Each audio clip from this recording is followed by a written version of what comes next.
Bonjour, dans cette vidéo on va voir les équations de la partie entière. Premièrement, qu'est-ce qu'une fonction partie entière? La fonction partie entière E de R vers Z, l'ensemble de départ ou bien domaine définition R, et les images appartiennent à Z, c'est-à-dire E de X toujours appartient à Z. Si X appartient à l'intervalle K plus 1, bien sûr tel que K appartient à Z, équivalent E de X est égal à K. Par exemple, si X appartient à l'intervalle 1, 2, équivalent E de X est égal à K, c'est-à-dire est égal à 1. Par exemple, E de 1,2 est égal à 1, car 1,2 appartient à l'intervalle 1, 2. Et bien sûr, l'image de 1,7 est toujours égal à 1, car 1,7 appartient à 1, 2. Si X appartient à l'intervalle, par exemple, moins 2, moins 1, alors équivalent, E de X est égal à moins 2, bien sûr, est égal à K. Par exemple, E de moins 1,5. Moins 1,5 appartient à moins 2, moins 1, donc l'image est égale à moins 2. Toujours, la partie entière, E de X appartient à Z. L'ensemble d'arrivée est Z. Alors, résoudre dans R les équations suivantes. Premièrement, on a l'équation E de X moins 2 est égal à 0. Équivalent, E de X est égal à 2. Alors, si X appartient à l'intervalle K plus 1, équivalent E de X est égal à K.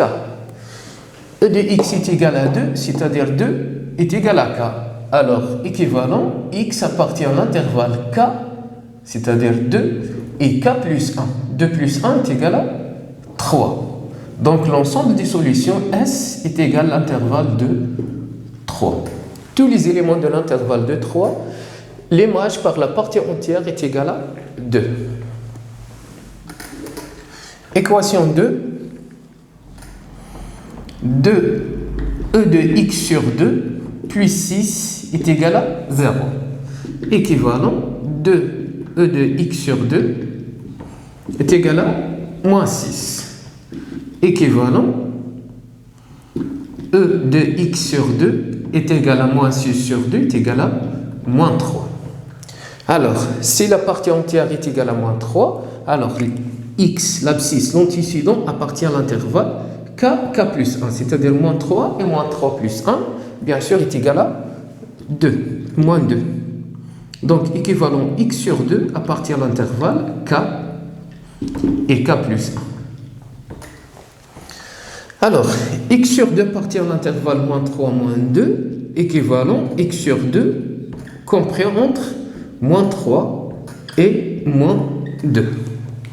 On multiplie cette inégalité par 2, on obtient moins 6, X et moins 4. Donc, X appartient à l'intervalle moins 6, moins 4. Donc, S, l'ensemble des solutions est égal à moins 6, moins 4. L'inéquation 3, on a 3 E de X moins 1 est égal à 0. Équivalent, 3 E de X est égal à 1.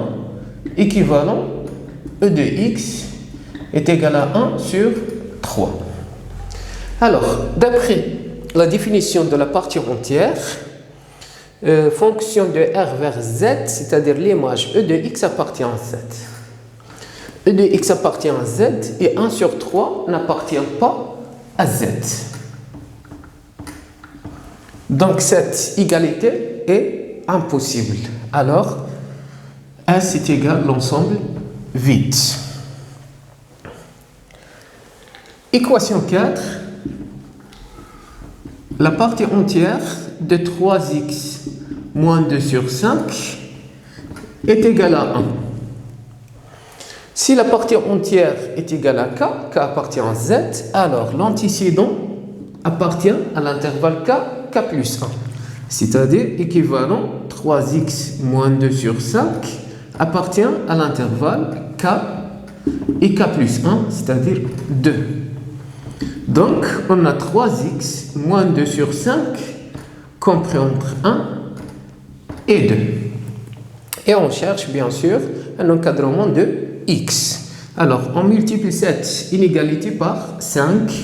On obtient 5 fois 1 est égal à 5, inférieur à 3x moins 2 est strictement inférieur à 2 fois 5 est égal à 10.